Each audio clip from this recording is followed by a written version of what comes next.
मित्रों नमस्कार।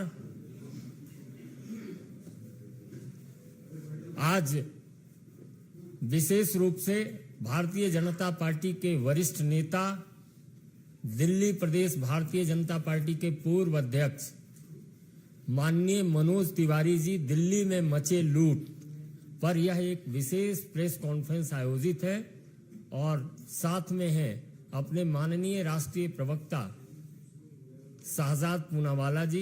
मेरा विनम्र निवेदन है कि दिल्ली पर आयोजित इस प्रेस कॉन्फ्रेंस को माननीय मनोज तिवारी जी संबोधित करें।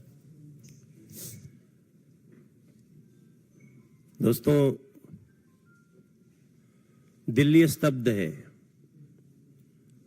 और दिल्ली ही नहीं, मुझे लगता है कि सरकारों में और राजनीति में रुचि लेने वाला देश का हर तबका स्तब्ध है। दिल्ली में हुए इस अपराध और भ्रष्टाचार के कांड पर जो अरविंद केजरीवाल के द्वारा किया गया है, भारतीय राजनीति के इतिहास में मैं एक बहुत महत्वपूर्ण बात की तरफ सबको ले जाना चाहता हूं कि भारतीय राजनीति के इतिहास में ऐसी कोई राजनीतिक पार्टी जो अपने अस्तित्व में आने के सबसे कम समय में लूट और भ्रष्टाचार का कीर्तिमान स्थापित कर दिया हो, तो उसमें एकमात्र राजनीतिक पार्टी बन गई है आम आदमी पार्टी, अरविंद केजरीवाल की पार्टी। ये कहते हुए मुझे जरा भी संकोच नहीं है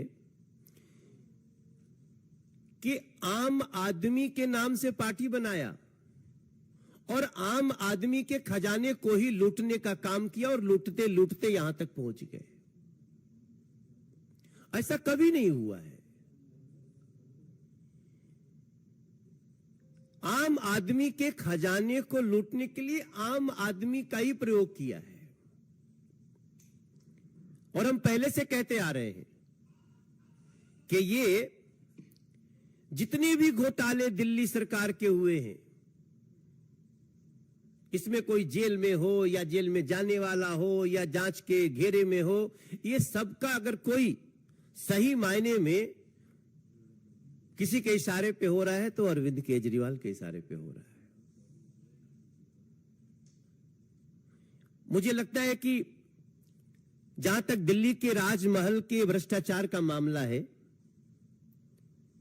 मैं नहीं, दिल्ली के लगभग हर लोग इसमें ये मान रहे हैं कि इसमें टॉयलेट और पर्दे ही करोड़ों के हैं। बाकी तो क्या है पता करने पे, जब सीबीआई इसकी इंक्वायरी कर रही है, शुरू किया तो पता चलेगा। ऐसी स्थिति में जिसने 2013 से सादगी का दम भरा था, ऐसी सादगी का दम कि अच्छे अच्छे उसके भ्रम में आ गए और वो व्यक्ति 2022 तक राजमहल में रहने का सपना देखता हुआ उसको सही करने के लिए क्या क्या नहीं कर डालता है। जब 2022 कहते हैं, 21 कहते हैं, 20 कहते हैं, याद आता है तो इंसानियत को रौंदने वाली एक ऐसी कुकृत्य का दर्शन होता है जब देश ऑक्सीजन के लिए परेशान था, जब देश के लोग अपने आमने सामने घर के लोगों को प्राण छोड़ते हुए देख रहे थे, कोई चारा नहीं चल रहा था, जहां एक दूसरे को बचाने के लिए दुआओं का भी समंदर था, उस समय एक अरविंद केजरीवाल नाम का व्यक्ति दिल्ली का मुख्यमंत्री अपना राजमहल बनाने में लगा था। कैसा वो दिल, कैसा वो मन, कैसी वो सोच, ये सारी चीजें इस सीबीआई की जांच शुरू होने के बाद याद आ रही है। हमें इस मामले में सीबीआई की जांच की मांग हम लगातार कर रहे थे। क्योंकि जब सीबीआई जांच करेगी तभी उन सारी चीजों का पता चलेगा कि रात में क्यों किसी अधिकारी के कमरे को खोल करके वहां से फाइल चुराने की कोशिश हुई, साक्ष्य को नष्ट करने के प्रयास हुए। ऐसी स्थिति में हम उम्मीद करते हैं कि इस जांच से जनता के सामने राजमहल की सच्चाई आएगी।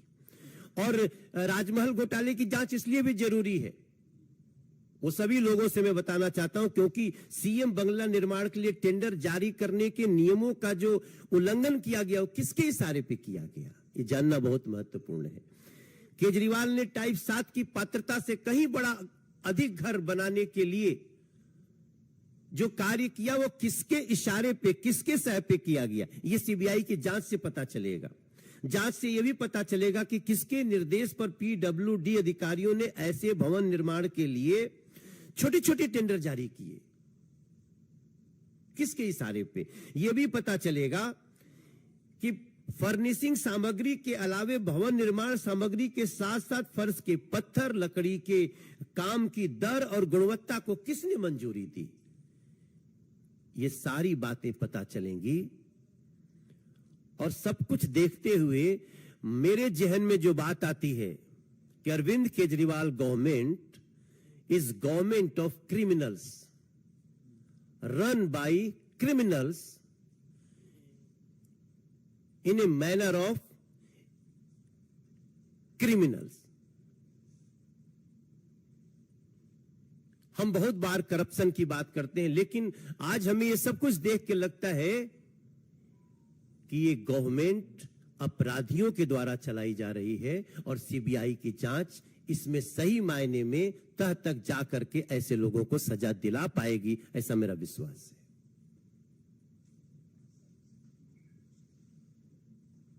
मित्रों, शाहजाद जी भी अपनी बात रखेंगे। माननीय शाहजाद पूनावाला जी। मित्रों, ये पूरा का पूरा प्रकरण केवल एक घर के रेनोवेशन का नहीं है, बल्कि मानसिकता के रेनोवेशन का है।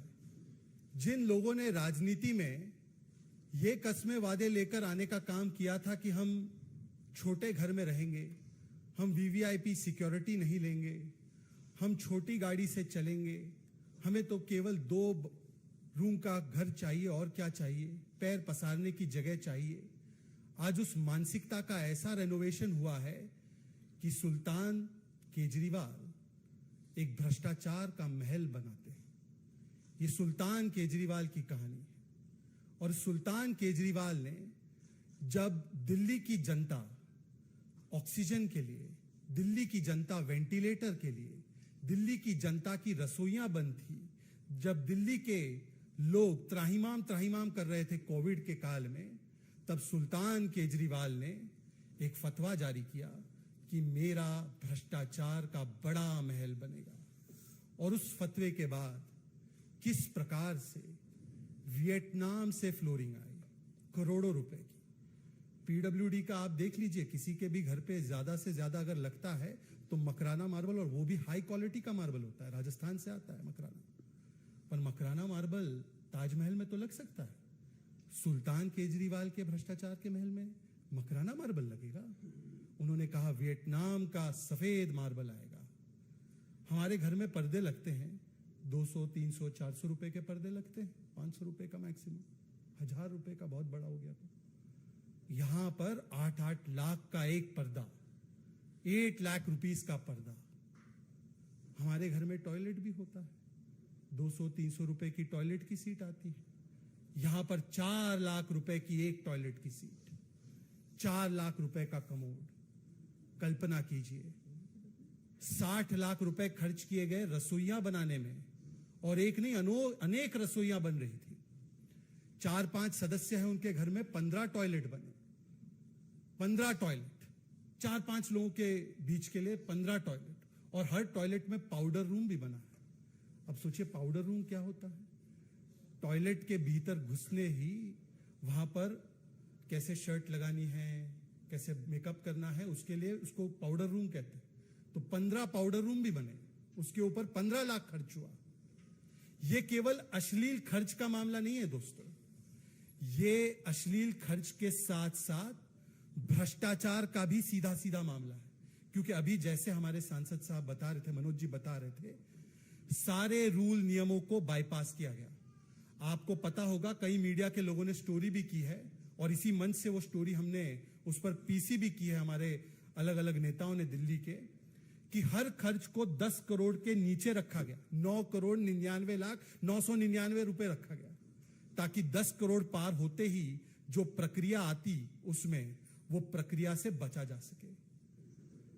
आज इसीलिए ये दिल्ली की जनता की जीत है, क्योंकि दिल्ली की जनता लगातार दिल्ली प्रदेश भारतीय जनता पार्टी के नेतृत्व में मांग कर रही थी कि किस प्रकार से इस पूरे मामले में सीबीआई की जांच हो।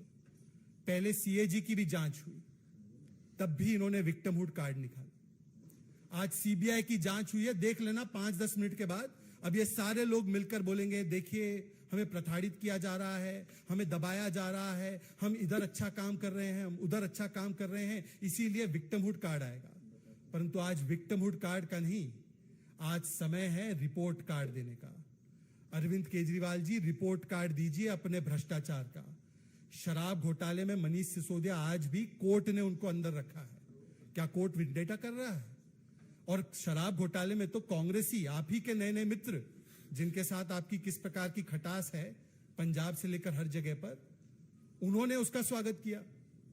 बस घोटाला, कक्षा घोटाला, जिसको स्वयं मनोज जी ने उठाया था बहुत बड़े पैमाने पर, और अब शीश महल घोटाले पर भी जिस प्रकार से एक के बाद एक सारे तथ्य सामने आ रहे हैं, तो आज अरविंद केजरीवाल जी को बताना चाहिए कि फाइलें छिपाने की, फाइलें हटाने की नहीं, अब रिपोर्ट कार्ड दिखाने की बारी है। और आज दिल्ली की जनता सब एक स्वर में इसका स्वागत कर रहे हैं कि इसमें सीबीआई की जांच की शुरुआत हुई है। इस पूरे प्रकरण का सरगना सुल्तान केजरीवाल है। उनके भ्रष्टाचार के महल में जिसने भी लूट खसोट की है, उनको जवाबदेही देनी पड़ेगी। सरगना माने मित्रों- किंग पिन ना, किंग पिन। हाँ, किंग पिन। मित्रों, अपनी ओर से हमने विषय रख दिया है दिल्ली के विषय पर। अब आप इस विषय पर कोई भी प्रश्न पूछ सकते हैं। जी, मेरा सवाल ये है कि टाइम्स नाउ, नवभारत और टाइम्स नाउ ने ये पूरी खबर दिखाई। अब सीबीआई ने पी रजिस्टर कर लिया। आपको लगता है कि जब जांच आगे बढ़ेगी, डॉक्यूमेंट्स जब हैंडओवर होंगे पीडब्ल्यूडी के, तो जांच के दायरे में दिल्ली के मुख्यमंत्री अरविंद केजरीवाल आएंगे? 100% आएंगे, क्योंकि सीबीआई के जांच को अपने पास लेने से पहले जितनी चीजें आ गई हैं, और इवन मैं धन्यवाद देना चाहता हूं आपके चैनल को और मीडिया को थैंक्स करना चाहता हूं। बहुत ऐसे केसेज हैं जहां मीडिया ने वो काम करके दिया है जिसके आधार पे बड़े बड़े अपराधी पकड़े गए हैं। तो इस केस में जिस प्रकार से सारा कुछ design by Arvind Kejriwal, plan by Arvind Kejriwal, और जो कुछ हुआ है वो स्वयं जिसके लिए हुआ है वो अरविंद केजरीवाल। तो मुझे पूरी तरह से लगता है कि अब इनका बचना बहुत मुश्किल है।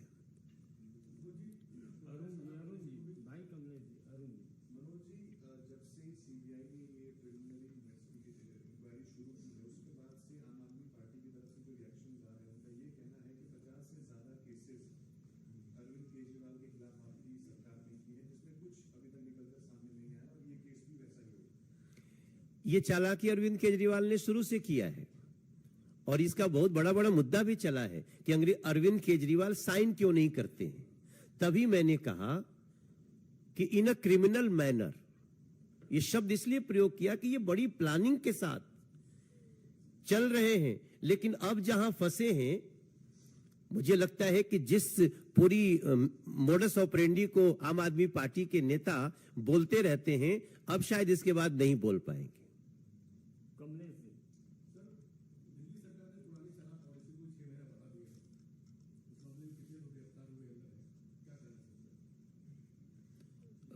एक्सक्यूज मी, देखिए, अगर मैं अनुमति हो तो ये तो स्पष्टीकरण हो गया। पहले तो ये कह रहे थे इनकी नई पॉलिसी दुनिया की बेस्ट पॉलिसी है, और अब पुरानी पॉलिसी को न केवल लागू किया गया, उसको बढ़ाया जा रहा है। इसका मतलब कि आज अरविंद केजरीवाल की सरकार ने माना है कि नई पॉलिसी जो इन्होंने लाई थी जिसमें मनीष सिसोदिया आज भी जेल में है, वो पूर्ण तरीके से भ्रष्टाचार युक्त थी। इसीलिए अरविंद केजरीवाल को तो नैतिक आधार पर यह बताना चाहिए कि नई पॉलिसी किनके साथ मिलकर और कितना भ्रष्टाचार करने के लिए, 2000 करोड़ से ज्यादा का भ्रष्टाचार करने के लिए क्यों लाई गई थी। बहुत बहुत धन्यवाद। अब प्रज्ञा बाद में।